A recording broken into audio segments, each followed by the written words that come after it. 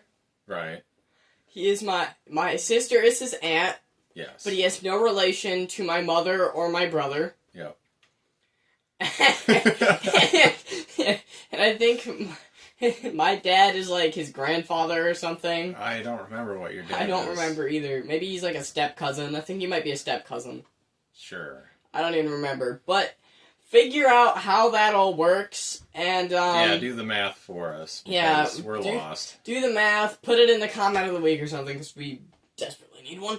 Because we don't have one this week either. That's okay. Yeah. But I don't like comments of the week. Well, I thought it would get people to engage more, and it didn't really work. Engagement's overrated. Disengagement is underrated.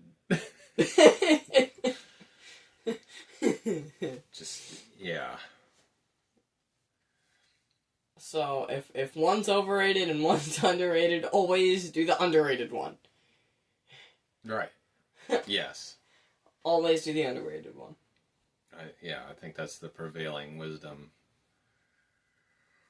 But, So wait, I'm sorry, do you have something else to talk about, actually? I was just wondering, if I went inside your wardrobe, would I go to Narnia? I've never tried, which I suppose is a horrible shame, but if you knew how just packed full of stuff that was, you'd probably understand.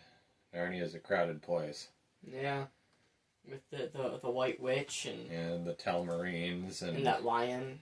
The Marsh Wiggle. the trees that listen. Sure. That happened. The trees do listen. I forgot about that one. Say Lord of the Rings. No, I meant Narnia. My bad.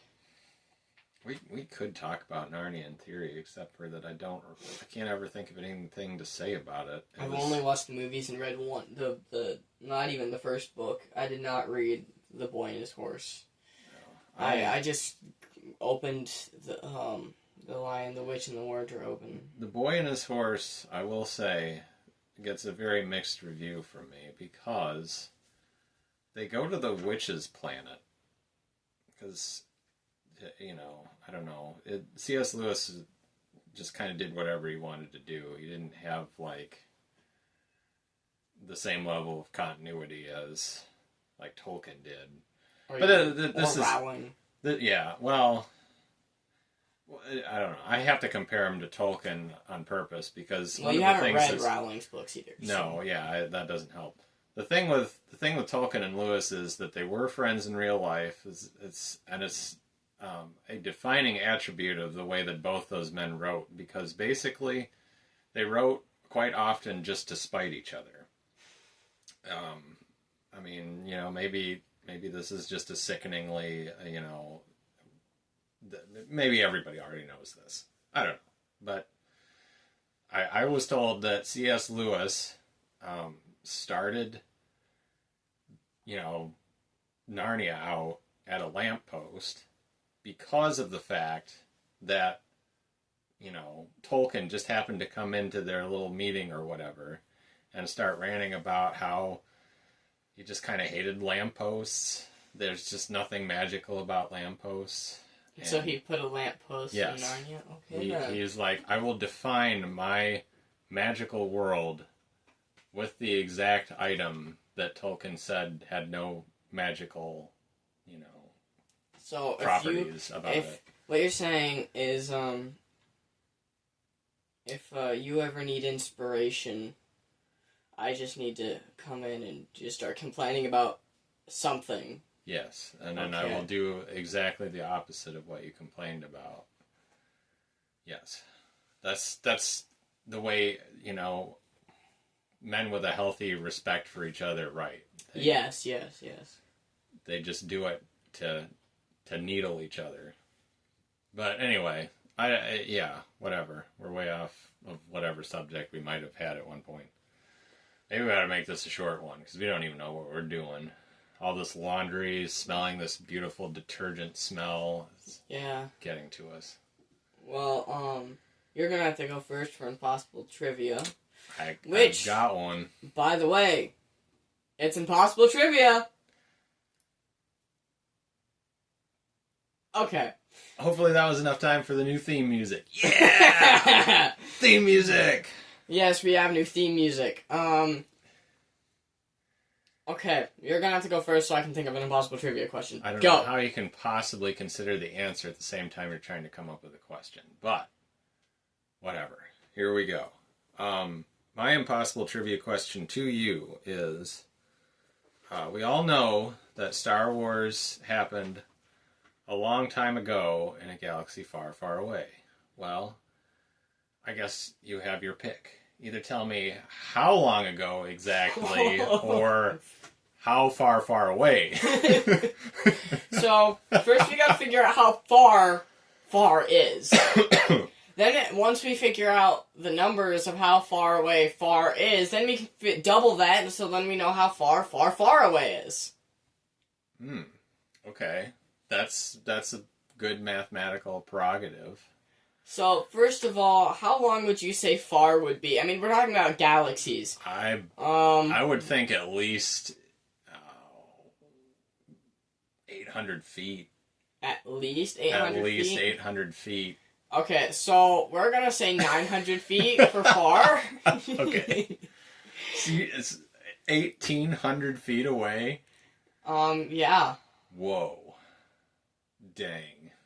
So if you said, well, I think we would see Star Wars. We're pretty close to Earth then.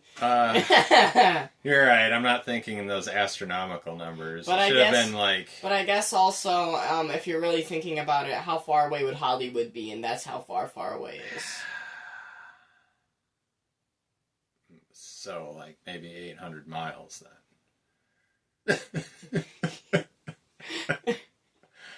So if that's how far Hollywood... Did I say 1,800? Because that would be 2 times 900. You said 1,800 feet for how far away Star Wars was.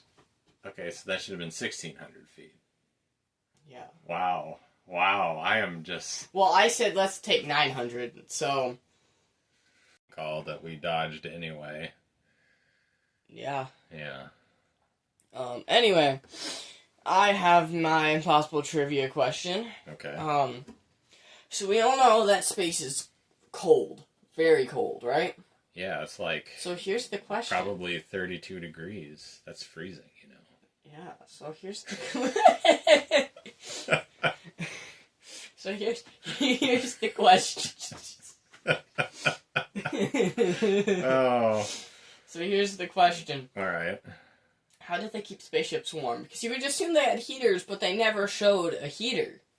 So spaceships always had all these flashy buttons and things, but you never see heaters or anything.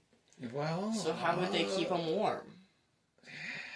This isn't impossible enough. They have life support systems. Yeah, but that's life support, not heat. That's part of it. No, it's not. Life needs a certain amount of heat. I'm not sure you knew this. Well, look, okay, so once upon a smart. time on Star Trek, everything keeps coming back to Star Trek. This is actually the exact same movie that I was already telling you about. So, they were on the starship, and everyone started sweating, and they're like, "Well, what's wrong with the environmental conditions? It's getting too warm in here." And it was like the heat was up and the humidity was up, because little did they know that Borg had infiltrated the ship and were already changing the environmental controls to be optimized to them. See, but Star Trek and Star Wars are two different things. In Star Wars, they did not have life support. Yeah, they did. When did they mention life support They in Star had Wars? to have had life support, because you have to have some kind of a... I mean, you could just as easily say, there's not very much oxygen in space, so how did they breathe on the spaceships? It's like, they just build them that way. They build them with, with air stuff and with heat stuff, okay? But here's the thing, most ships had vents. So the heat and the oxygen would not stay in there. The vent systems are enclosed. Like, the Trade Federation battleship, do you think that, like, when they were trying to poison Obi-Wan and Qui-Gon at the beginning of Episode 1, that, like, that vent just led into space? And they're like, well, hopefully there's some poison out there. Because we're going to reverse the vent. Yes, for sure. No! That's stupid. Okay, fine. Do you think they had some mysterious realm in Star Wars? Some what? Mysterious realm. Because, I mean, like... What? Like Narnia. It's a mysterious realm. Do you think they mysterious. had one? Yeah, mysterious. Not mysterious, So, mysterious. like, in the Star Wars galaxy, were there cupboards that you could just... Well, I'm not just saying cupboards, I just mean, like, in general. Do you think there was some mysterious realm that they just never knew about? That the Jedi... Well, that's a very interesting question, and it sort of brings us back to the galaxy map, because, you had in the prequels the librarian lady that was like, if there's an item that's not in our records, then it doesn't exist. So evidently the Jedi really thought that they had everything cataloged, even though they didn't, because Kamino. No, but yeah, but like. That was one planet that Count Dooku or somebody on purpose removed from the archives. And it's like... But then you get into the sequels where they want us to believe that there were unknown regions. And it's like... No. Well, at that point, You there couldn't- could have been, because the Jedis were all gone and the Jedi Temple was I gone. guess So they could all their have lost- archives were gone. Yeah. So... They did destroy the Jedi archives. We did see that happen. But it's like, I don't know. It seems like the Empire would have had to have their own records, or they wouldn't have wanted to just go around deleting that much information. But I mean, like, it's a realm. It's different than a universe. Yeah, you're not talking about just planets that don't... No. You're talking about... Well... Like some mysterious portal that just, like, opens up in space and then sends you somewhere. Kind of like a black hole, I guess. Yeah, I don't know of anything like that in Star Wars, which doesn't mean that it isn't. I don't know. Didn't they maybe do something like that with the Ahsoka series? I never watched it. I haven't seen it either. I think there's like a bridge between her and Anakin. I stopped watching it. I never watched the Ahsoka series, but I haven't watched a Star Wars TV show since the Obi-Wan Kenobi series came out. And that's because I was just curious how good they were actually going to make it. Which, again, there's pros and cons about it. But Right. The pro is they had a pretty good fight at the end. The con is everything else. Yeah. I mean, like, I don't know. I guess there were like points along the way where there was one or two things with him and Princess Leia that were actually kind of neat. Like just him, like, okay, there was one moment, okay, that I remembered that I liked, which was just him trying to remember his childhood and thinking that he had a brother. I don't know why, but that was just like, that was a good human moment to me for like what it must be like to be a Jedi. Is like being taken from your family so early in life that you're not even sure if you had a sibling or something. Like that's, you have to know. You knew you had parents, but well, unless you're the chosen one, then you only had your mommy and the Force, I guess. Anyway, but I mean, like even Jedi's doing that. Like, how are we talking again now? What the heck? Sorry, go ahead. But the Obi-Wan Kenobi series, I watched The Mandalorian, the Obi-Wan Kenobi series. I actually thought they did okay on the Obi-Wan Kenobi series. I think they did better than a lot of other TV shows. Obi-Wan Kenobi and The Mandalorian, top two. People can argue Andor was better. I never watched it. I thought it was a piece of crap. I watched like the first 5 episodes and said this is something else. I do it off. I do occasionally sort of want to watch the Andor, because like just thinking about Star Wars from a purely like espionage angle sounds intriguing, like, but I don't know. I would have to have Disney Plus, which is, it's just money down the tube. I don't have infinite money, Coleman, and well, if you keep working, you do. No. And, that money is already spoken for by Legos. So yeah. I don't know. Anyway, maybe we should wrap it up. Yeah, I think this is a wrap. Yeah. This was another amazing episode of the podcast, formerly known as Another Podcast. It certainly was another episode, if nothing else. In Luke's laundry room. Yes. So, great location. Yes. Picturesque. So, I hope you liked the episode.